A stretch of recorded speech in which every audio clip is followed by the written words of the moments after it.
Are you sure? Here's the 30-second lesson on what legends know. Never ask a bride why she's getting married. Don't wear a skirt on a windy day. Deodorant is not a shower. Don't sniff chili flakes. And don't forget, saving is not investing. Legends don't just save, they invest in mutual funds. Mutual fund investments are subject to market risks. Read all scheme-related documents carefully. All of India's favorite, see, I say favorite with 2 quote marks, all of India's favorite leader of a G7 country is gone. That is Justin Trudeau. It was expected for a long time. Now things had become so bad for him within his own party. His own party was dumping him, particularly after he fired his finance minister and his personal friend of a decade, Chrystia Freeland. He was on the edge anyway. And then also his NDP ally or a non-ally who keeps him in power without being an ally, Jagmeet Singh. He had also said that he will be moving a vote of no confidence at some point. He would have done it conveniently to pass the date of February 25, the date on which he becomes entitled to pension, right?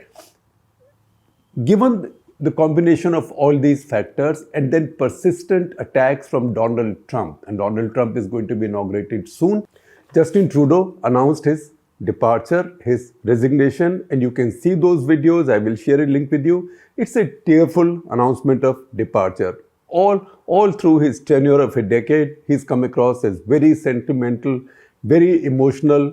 A lot of people, his critics think it's drama. His voters thought this was brilliant. At least they had a human being, a young man, a sensitive young man, and a human being, a sensitive young man who called himself a feminist in power.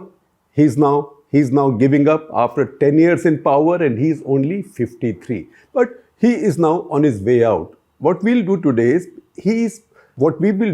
is we will talk about Trudeau's departure, but also the larger phenomenon of which he is a part. And that larger phenomenon is the devastation of the political left among the developed countries. Global left among developed countries is really being wiped out. In some cases, many cases, it's being replaced by center-right, but in several cases, it's also being replaced by hard right, which is way to the right of center-right or way to the right of conventional right. Even if you look at the US, for example, Donald Trump's victory is not really a victory of the Republican Party.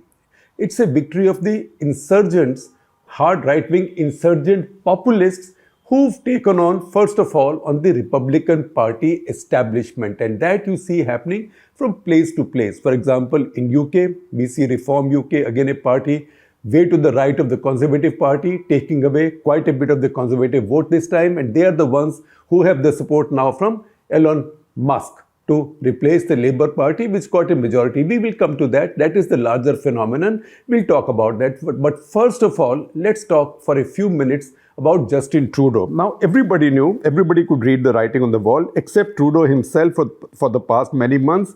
He tried many distractions. In fact, I'd be willing to be persuaded that he ratcheted up the crisis with India to this level. This could have been handled.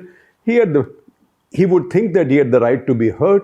He would think that he had the right to complain because he thinks that Canada's sovereignty has been violated. But the way to handle this was not to grandstand in his parliament. The way to handle that was not to make public allegations and to show India down and to declare India's diplomats, including the High Commissioner. How often does that happen?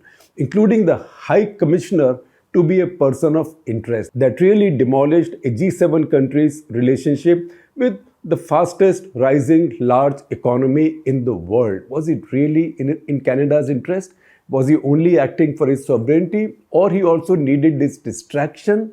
Plus, he needed this to please his ally who I said is a non-ally. He was a bit like the left in UPA 1, not part of the alliance, but keeping the alliance in power by not voting against it. So, was he doing it to please Jagmeet Singh, who obviously we can see is very clearly inclined towards the Sikh radical groups in Canada? Whatever he was doing, he personified the downturn in Canada-India relations. Will things improve dramatically now?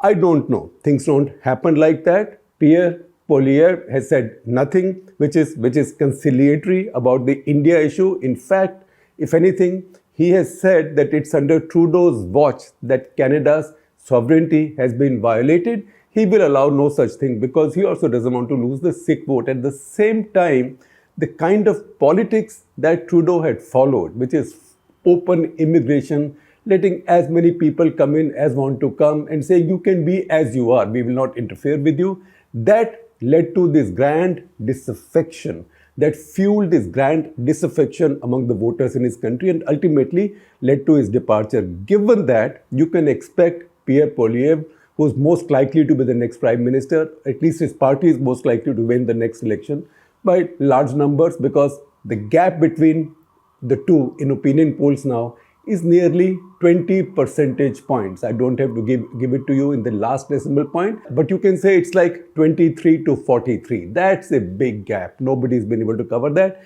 even if Labour Party changes its leader, because all the faces are known. Chrystia Freeland is known. Also, Mark Carney, who's an unusual man because he's been the governor of the central banks of two countries, Canada and Britain. He's also a candidate, but either of them will not make such a dramatic difference to the situation that the Liberal Party could once again emerge on the top. And remember, before Trudeau came to power in 2015, he had taken over the leadership of Labour Party in 2011. That's where Liberal Party had reached its bottom, its worst ever level. It was not even number 2 in National Parliament, it was number 3. He built it from there. He built it on an ultra-woke, modern, liberal, feminist, climate change activism, pro-immigration agenda. He was also a young man and he got a majority. He got a clear majority for his party in 2015 in that election. Just after that election, he came to Davos the following January and he was a star at Davos. And see this, so many people were lining up to get their pictures taken with this new young star of a G7 nation, new young liberal star. Those people included me as well. So see this picture on your screens. That was in Davos just after Trudeau had won his 2015, his famous 2015 election. However, his loss of popularity also came soon because first of all, the first scandal to hit him came in 2017 when he took that free, lavish, undisclosed family holiday with Aga Khan. Now, Aga Khan is one of the richest people in the world. He runs many charities in India as well. In fact, I also hosted him on Walk the Talk at the school that his foundation has funded in Hyderabad. This holiday, however, with him was a free holiday and Trudeau had not disclosed it. And more scandals came. And then last 12 months have been months of disaster. As a result, in the 2019 election, he failed to get a majority. That was a quick decline that was a quick loss of popularity. 2015, overwhelming majority. 2019, way short of majority. But he got other people together, set up some kind of a government, which was unstable. But once again, he thought that he had recovered in popularity. So 2021, he called a snap poll. That backfired, much as Macron's decision to call snap parliamentary poll backfired last year. That poll backfired. He was left well short again, but this time he found an ally who's a non-ally. That is NDP led by Jagmeet Singh. Jagmeet Singh said, I will keep you in power, I will sustain you in power, but you have to do certain things. And those certain things included massive welfare spending. And massive welfare spending also to select groups that worked as vote banks, one for Jagmeet Singh and second for Trudeau as well.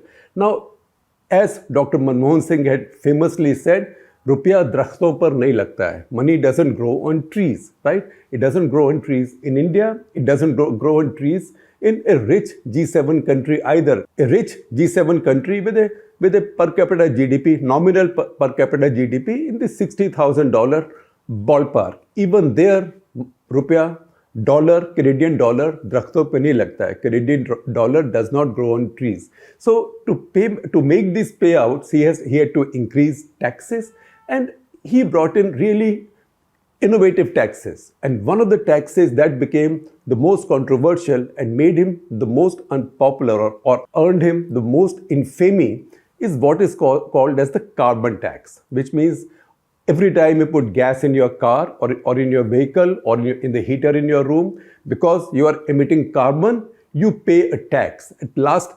At my last reading, it was about 67 cents per liter of gas in your car. Now that is what really upped living costs. That and many other things. Housing costs went up because he allowed free immigration. So we've talked about this in an earlier CTC, of which I will share a link with you, because more people were coming in than houses were being built. So there was a demand-supply issue and people got really angry.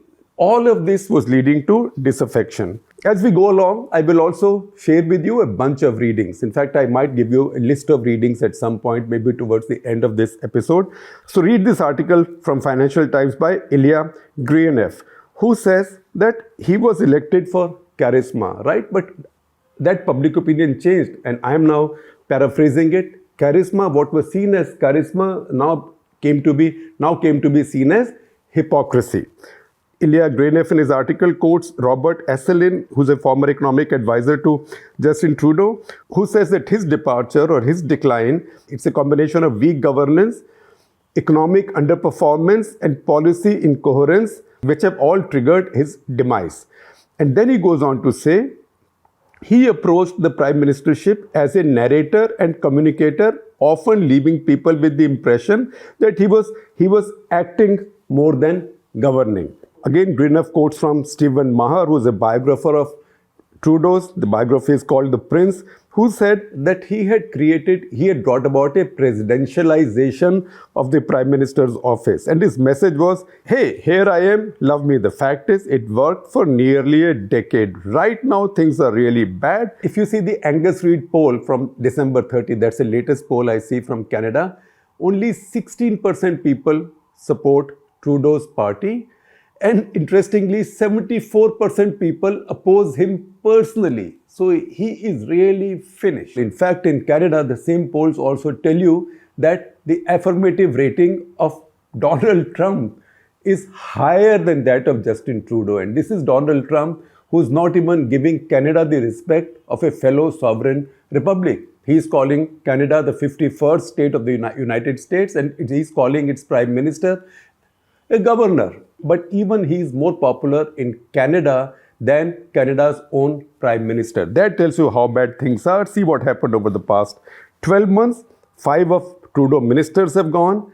His party has lost 3 by-elections in seats it's held almost forever. Seats which were like its pocket boroughs. It's lost 3 of them, and really it's had nothing to celebrate. So that chapter is over. However, as I told you, that chapter is part of a larger phenomenon. And what is the larger phenomenon? So there's 2 more articles that I want you to read, in case you want more details. And one has a lot of graphics which we can't reproduce because these are Financial Times' data and Financial Times' copyrighted graphics.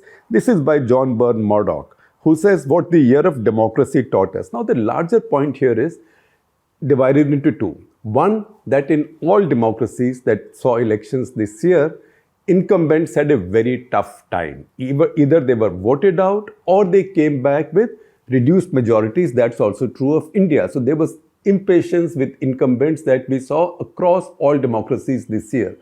The second thing is that wherever the left was in power, the left or the more moderate party was in power, the right, a hard right moved in. In some cases center-right or the hard right. That applies a lot more to the developed world. These are the 2 axes on which this voter dissatisfaction in democracies moved over 2024. So John Byrne Murdoch's article is headlined, What the Year of Democracy Taught Us, in 6 graphics. Check out the article. And he says that 73 countries, this was one of the busiest years in democracies because 73 democracies went for elections.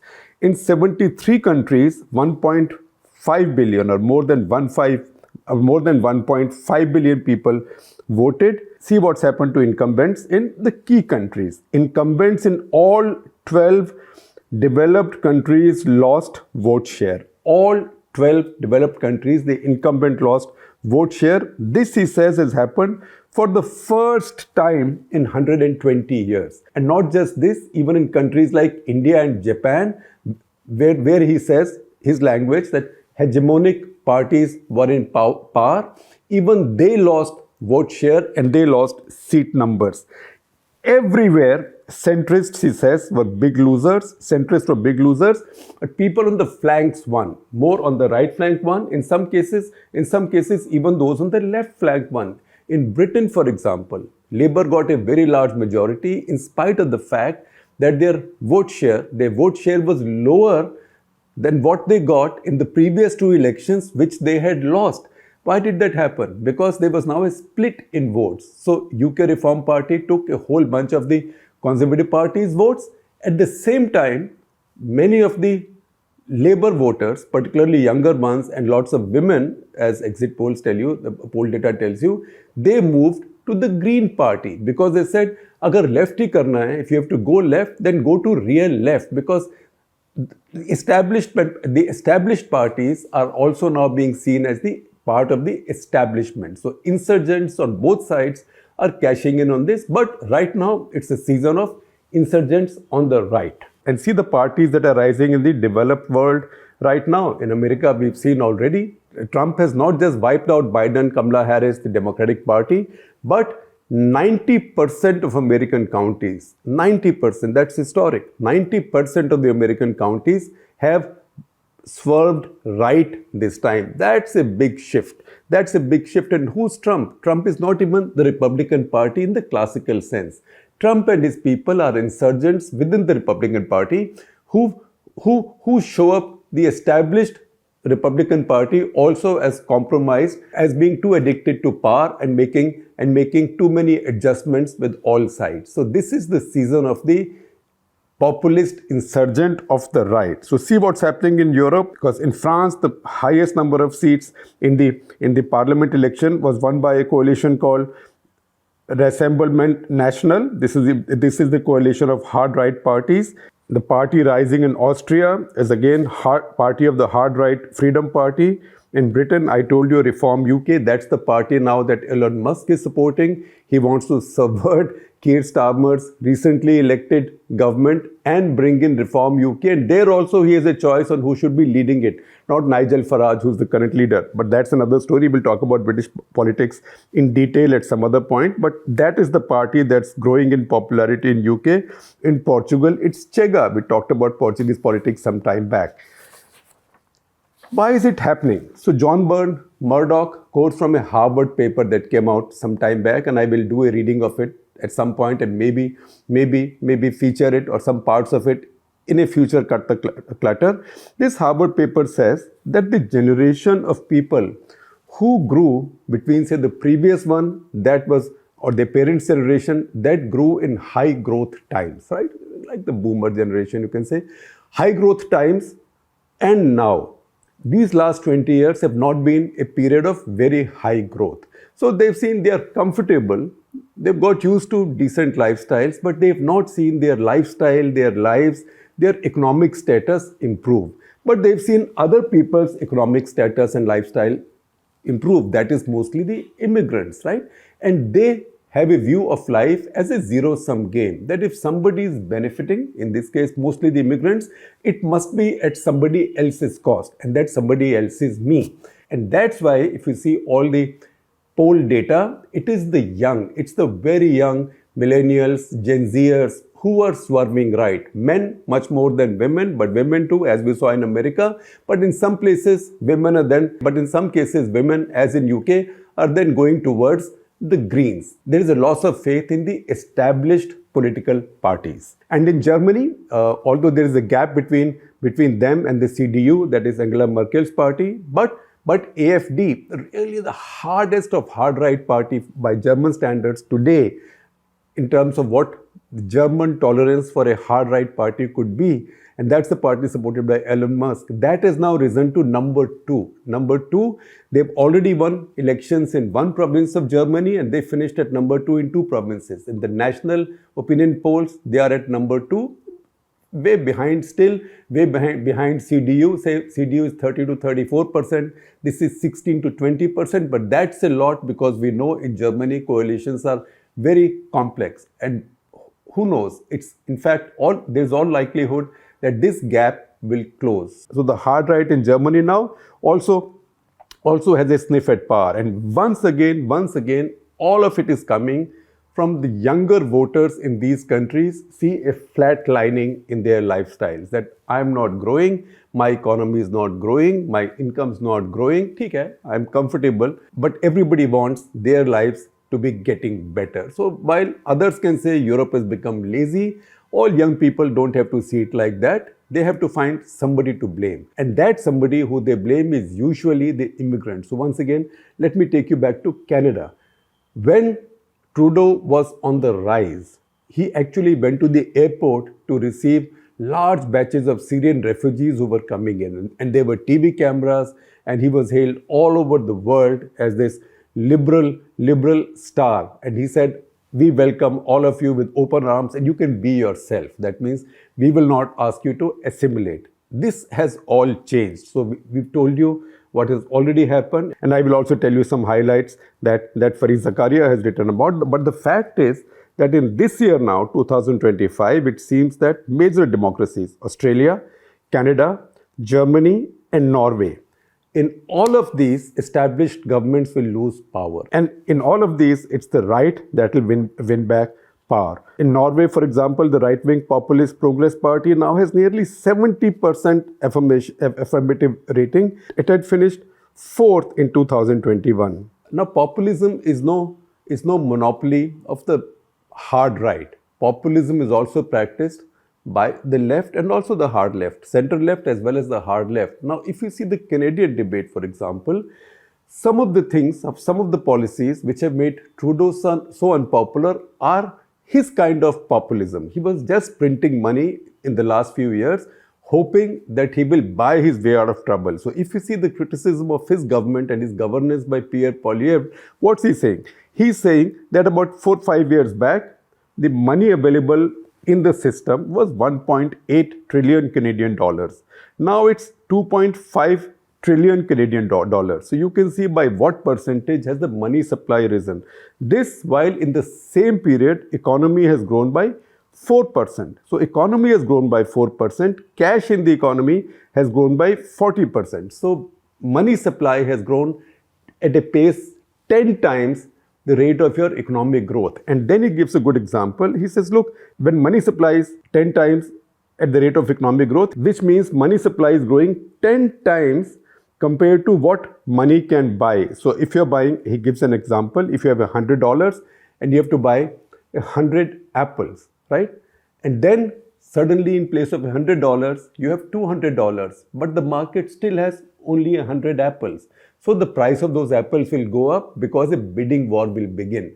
That's how crippling inflation comes in. So the left's problems also in the developed world have come because of this crippling inflation. Americans also suffered crippling inflation because of the money that was distributed during the pandemic. Although in fairness, we must acknowledge that a lot of the distribution was done by the Trump government. If you add it all up, you will see that while there might be some exception here and there, UK is an exception because the left has come to power, such as the left is in UK now. With the defeat of the Tories, this was also ascribed to the fact that this was heavy anti-incumbency. Tories had been in power for 14 years. But generally, this is a crisis that the global left is facing. So see this article by Fareed Zakaria. Its headline, Crisis of Democracy, is really a crisis of the left. And he says already that out of the 27 European Union countries, only a few are with left or left-center alliances. All the rest have gone to right, center-right, of various kinds. In the European Parliament, left is now reduced to 136 in a house of 720. In Poland has dodged the right-wing populism bullet. At the same time, the force that rising in Poland is still the center-right. The left is not rising. The left is declining. And then in all these writings and all this analysis, we can see the reasons. And the reasons are, one, that liberalism has run amok, cultural elites have unleashed culture wars that common working class can't relate to, and working class actually has rising anxieties now because of economic challenges, migration, fatigue over debates on climate change. They are not particularly willing to take pay cuts just because some island might sink. That's a crude way of putting it, but that's a line I have read in some of these writings, because the burden of climate change is now beginning to be felt as very heavy by a lot of people in developed countries, and partly it might be because of the morally heavy-handed lecturing and hectoring of your populations on these issues, as on the issues of gender, political correctness, wokeness, etc., etc. So this is a working class revolt, and it's also consuming the traditional right, the traditional conservatives, because traditional conservatives are seen as having moderated. They are seen as having moderated themselves to be a part of governance. So both parties, say in the US, traditional conservatives who are the Republicans and the Democrats, and in the UK, the Labour and the Conservatives, they are seen as establishment parties who both make compromises with their ideology. And that's why the younger voters are now looking for those who might be clearer in their minds. Now, whether those are good ideologies or bad, you and I can sit on judgment. What matters at the end of the day is what a large enough number of voters feels. And that tells us that a larger number of voters, much larger number of voters, especially young male voters in these developed democracies, are now voting against the left or left-center alliances and choosing not just the traditional right, but hard right. That's a big change.